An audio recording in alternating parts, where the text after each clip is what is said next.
Today's conversation sits at the intersection of entrepreneurship, technology, and creativity, and what happens when those worlds collide in moments of both growth and crisis. Our guest today is James Rose, founder and CEO of Inflectiv Group. This is a fast-growing media and communications group redefining how agencies scale through acquisition without losing what makes them special. James brings more than 20 years of experience across entrepreneurship, tech, and communications. But what truly sets him apart is his founder-first perspective, which is shaped by his lived experience. After expanding across Eastern Europe early in his career, James later faced a near total loss during the global financial crisis.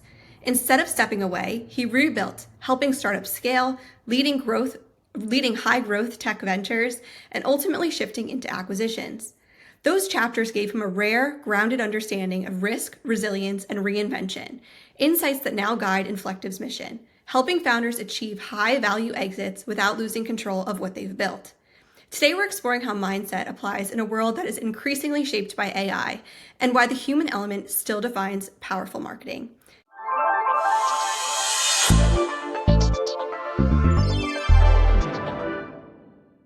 James, welcome to the show. It is great to have you here. Can you start by telling the audience a little bit about your background and founding Inflectiv Group?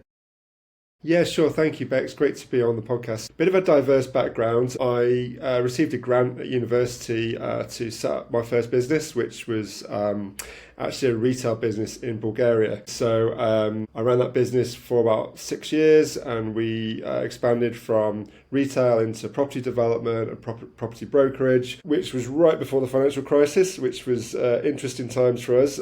We kind of battled through that for a few years before I had to kind of pivot my career and kind of join early stage companies in commercial leadership roles. So the idea at the time was, if I can't continue taking all the risk myself, how do I kind of help other founders grow and expand and kind of get into that startup ecosystem. So that was about 15 years of commercial leadership roles, really in private equity backed companies across media and technology. And it was really a combination of all those experiences, having kind of grown and bootstrapped a couple of my own businesses, and then been involved in companies where we raised funds, that I saw how broken the system was for founders looking to really scale.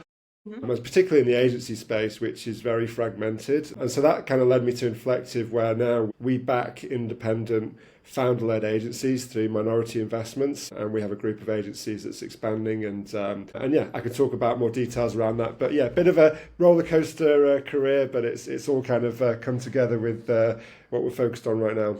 You've mentioned that you've built, lost, rebuilt, and now you help founders scale and exit on their own terms.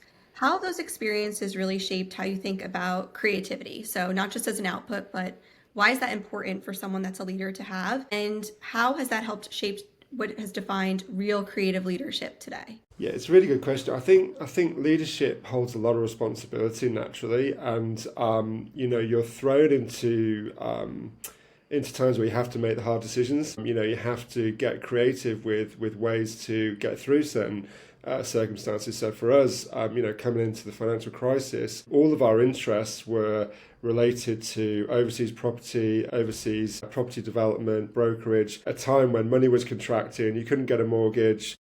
People were literally withdrawing, throwing in the towel on investments that they'd made. And so the market was going the complete opposite direction than we were. At those times, you have to kind of make a call. Do we double down and kind of continue trying to climb this wall of barriers, or do you find new ways of working? And so in that example, we actually pivoted and went to Russia. So we were originally focused on the UK market, but we saw that actually in Russia there was still a strong interest from Russian investors to purchase in Bulgaria. And from that, it led to some traction. We did events. We set up a network of sub-brokers throughout Russia. And so we actually had a lot of wins through that kind of pivot and getting creative, I suppose. But that happens in leadership of all shapes and sizes, and I think if you haven't got a creative mind and you're not able to really think beyond the immediate and think strategically, then it is hard as a leader. Right. So yeah, it's something we continue to look at. I think trends are getting shorter. It's hard to kind of have a 5-year view on things now. You have to constantly evaluate and look at, right, what's happening in the next 6 months, what's happening next year. And that also takes some creativity, I think. I feel like adaptability and resilience is a common trait amongst a lot of entrepreneurs, especially ones that I've interviewed on the show. And just being adaptable and being able to take a step back and not react right away, I think is also really important too. I feel like you mentioned when we went through that, the global financial crisis, and that actually leads into my next question, but taking a step back and looking at the big picture and saying, how can we be creative and unique and strategic with our decision making versus kind of just jumping on what everyone else is doing because you might feel nervous about it. So that adaptability and resilience is so important. As you've touched upon with entrepreneurship and being in a leadership role, sometimes the most defining moments in your business can come from a crisis. So looking back at the global financial crisis, what did it teach you really about that decision making and trusting human judgment, maybe when the data or the tools weren't giving super clear answers or the future looked very uncertain? Yeah, it's interesting because it's kind of a fine balance between resilience and stubbornness.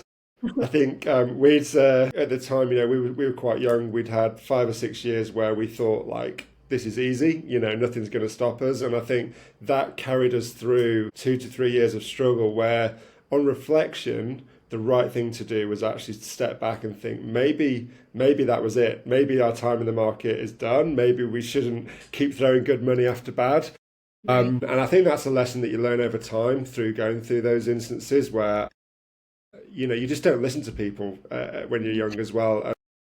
I think we had a lot of people saying, look, the market's really falling apart. Are you sure you want to keep doing this? And we were like, yeah, we're moving to Russia. We're fine. But yeah, so you've got to question your own stubbornness. I think it helps to have some kind of advisory board or people that you can lean on. People that you trust to pick up the phone to and will give you a rational view. It might not always be the view that you want. As I've as I've got older, I've now got a number of people that I'll lean on with some of the tougher decisions because you do need support. It really, if it's a decision that's going to impact a lot of people, it's hard to sometimes make those calls on your own. So that helps. Yeah, just not being always so bullish in everything you're doing, I say would be. Yeah, no, that makes a lot of sense. I think having a mentor or an advisory board, someone to lean on, and that also allows you to remove yourself from the situation, especially when doing that decision making. I think if you're explaining to someone else what's going on, sometimes it can help you realize, like, wait a minute, maybe we should pivot or come up with a different idea. It helps you also take a step back and get a little bit more of an idea of an outside perspective because you're always in your own shoes, so it's interesting to hear it from someone else. Exactly, yeah. As we're looking into I want to take a step into the marketing and communications aspect. So a lot of this podcast focuses a lot on branding, building your personal brand online and also building your business online. Yeah. We can see more and more that AI is becoming deeply embedded in terms of all marketing and communications. And when we look at entrepreneurs and leadership roles being very creative, how can we see it enhancing that creativity? But do you also feel like there are risks where it maybe strips away that originality or maybe the emotional connection that brands have with their audience? Yeah, I think there's certain things that AI does very well. Trend analysis, accelerating insights, and being able to have access to those insights really quickly. I think personalization at scale becomes a lot more achievable through AI. But I think what it lacks is the ultimate strategy. We've across our agencies, we've not had any kind of reduction in headcount or redundancies due to AI. They're all very people-based businesses, and that's something that we want to continue. I think it's quite easy to do a lot of experimentation without stepping back and thinking about the strategy. So when we're engaging with brands directly, we're advising them on that. I think the challenge is, from a procurement perspective, we're seeing that brands are under pressure to tell procurement leaders how they're cost saving through AI, what efficiencies are we gaining through AI. So they've got this pressure on them to be adopting it and to be using it to lower costs mainly. But actually that's not always a great outcome for the brand itself or for the audience that they're trying to engage with. So we see different versions of that across, podcast production to brand strategy. communications, different ways that brands are pushing us to experiment, but we always come back to the strategy, and we always, back up any insights that we gain through AI with some solid judgment that comes from our internal teams. So that's kind of how we handle it. But it's a constantly evolving topic, as you know. Yes, for sure. I think especially with marketing, there's a lot of great ways you can use it as a tool, but there is that human element that I think is always so important in marketing. I think AI can help you with, like you mentioned, deciphering data, looking through things like that, maybe spotting some trends, but it's not until you have a real person coming up with the strategy or actually stepping into the role that can help your company expand upon it. I think there is definitely a push right now to streamline things using AI. There are some ways I feel like it's helpful, but I always say too, especially on this podcast, like you need to be the one to come up with the creative idea. AI can help you with streamlining some of it and help you kind of look at it from that perspective. But more and more, I think people are catching on to with like AI content. Once you remove that human perspective, I think that's something people are going to crave a lot more of. We're starting to kind of see that shift, which is really interesting, especially when it comes to like business and scaling. And, people want to use it to grow their business, which is great. But it becomes really obvious to the audience pretty fast if you're using it too often. Yeah, Yeah. So fully you agree. mentioned here that Inflectiv grows through acquisition, which often brings the pressure to standardize. So how do you scale agencies and teams while protecting that creative DNA, like we mentioned, that really is what made that business valuable in the first place? Yeah, it's really, really good question, and it's fundamental to our proposition, because we don't acquire 100% share capital. We come in as a minority, so typically 25-30% share capital in these agencies. What that's done strategically to keep the founders in charge of the DNA of those agencies. So they've built the culture, they've built the processes. We only invest in established agencies, ideally over 10 years of trading history. Currently, the average is like 15 years plus. So for us to come in and try and reshape the DNA of those businesses, it carries a lot of risk. And it's something we don't want to have to do. So what we do is we consolidate and support those agencies and give them the scale, both in terms of shareholder value and support, which they couldn't get as an independent. So it's kind of blending the best of both worlds, where there's certain things that we want to centralize, and we do centralize around finance, some standardized terms and operations, but we don't get involved in like policies around HR. We don't try and enforce integration where it's not, it doesn't fit.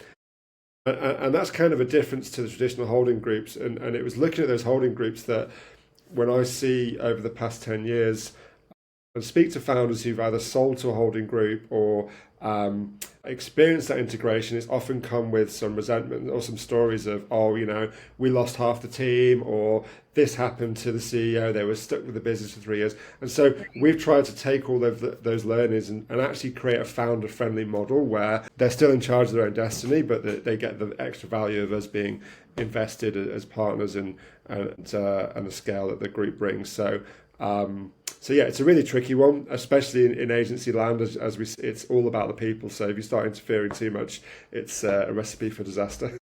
Right. And so when they lean on you for support, I'm sure some aspect of decision making is also a part of that collaboration. What would you say helps you make that decision with the agencies? So how do you balance the data, the instinct, and then that creative risk while also allowing the founders of these companies to have their own input and their background in that as well? Yeah, so I think one of the things that's fundamental to us is a central CFO function, because the financial discipline is something that I think founder-led businesses struggle with. We've built successful agencies for a reason, but they're not always necessarily focused on optimizing for profit and cash flow. That impacts the business in different ways, in terms of payment terms with brands, in terms of the ability to hire. Right. And so we put a level of discipline in place there that gives them clarity, because for us ultimately there will be a group exit at some stage, and so all of the things that an acquirer would look for at some point in the future is actually what creates a financially healthy business anyway. So it's not like we're trying to change things. It's just an extra layer of discipline around that. So within that, all of the big decisions, if they wanted to acquire another agency or big stuff like that, then we have involvement in. But if it's day-to-day operational decisions, we obviously empower them to continue as they have done over the past 10 years or so. So it's mainly financial discipline. And then we have like kind of peer mentoring, we have workshops, we have our kind of board that supports each agency in different areas. So for example, one of our agencies is scaling quite quickly right now, so they need support on kind of people and operations, like how do we go from kind of 15 to 25 people this year. That stuff starts to break. So because we've got experience going through that, we can advise on the pitfalls and things to look out for. So it's non-executive support, I would categorize it as.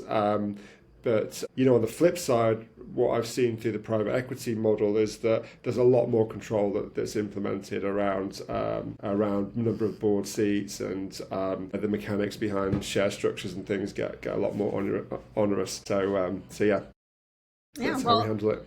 That sounds great. I think it's really important that you provide that balance and the ability for them to step in, and so they don't feel like they lost the company in the process, and that you're really a part of the collaboration. Exactly.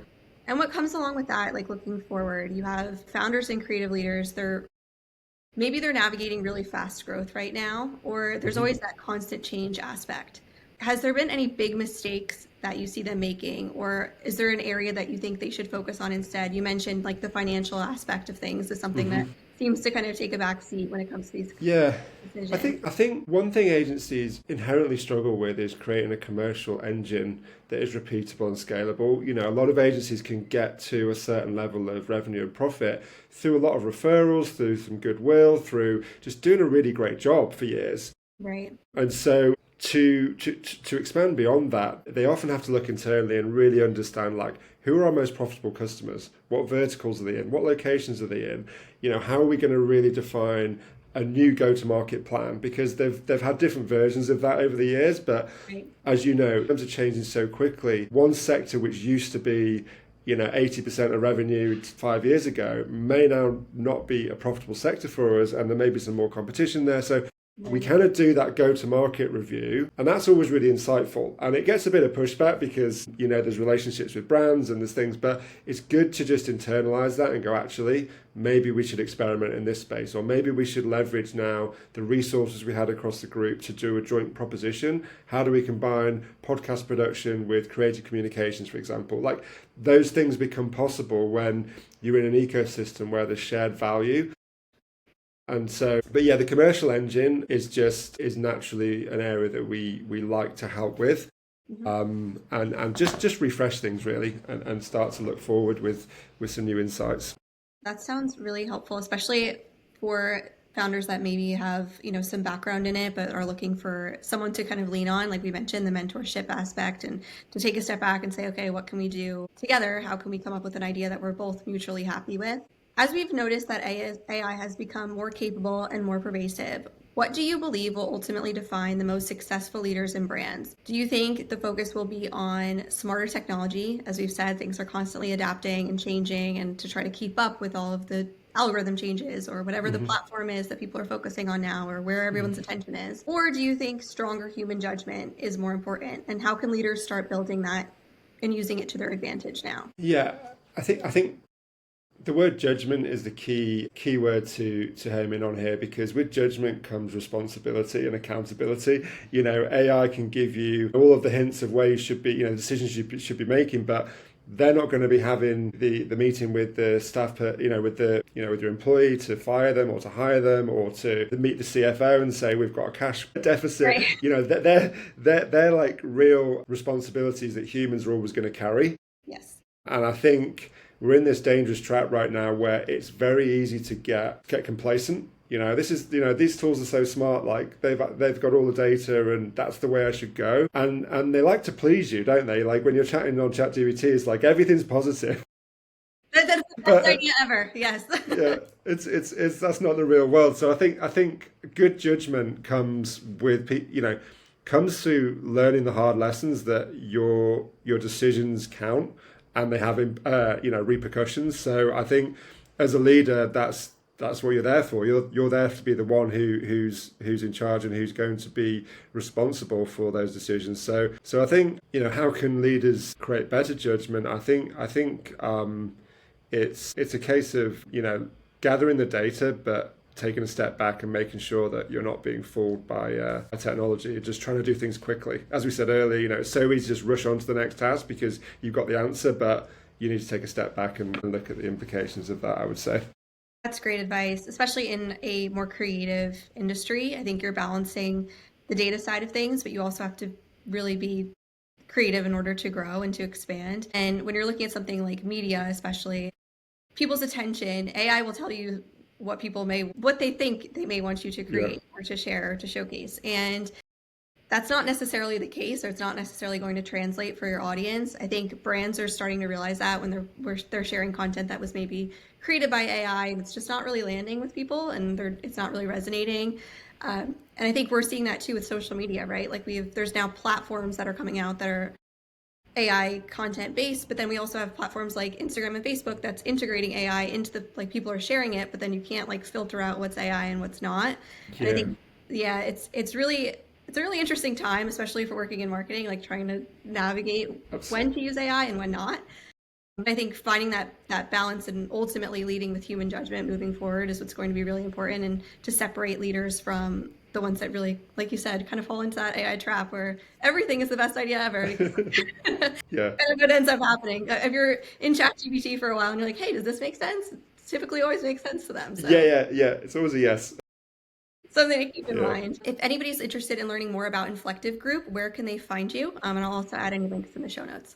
Yes, so just inflectivegroup.com or connect on LinkedIn. It's James Rose Inflectiv Group. I should be there. So look forward to connecting. It was great speaking Thanks with for having you. me on.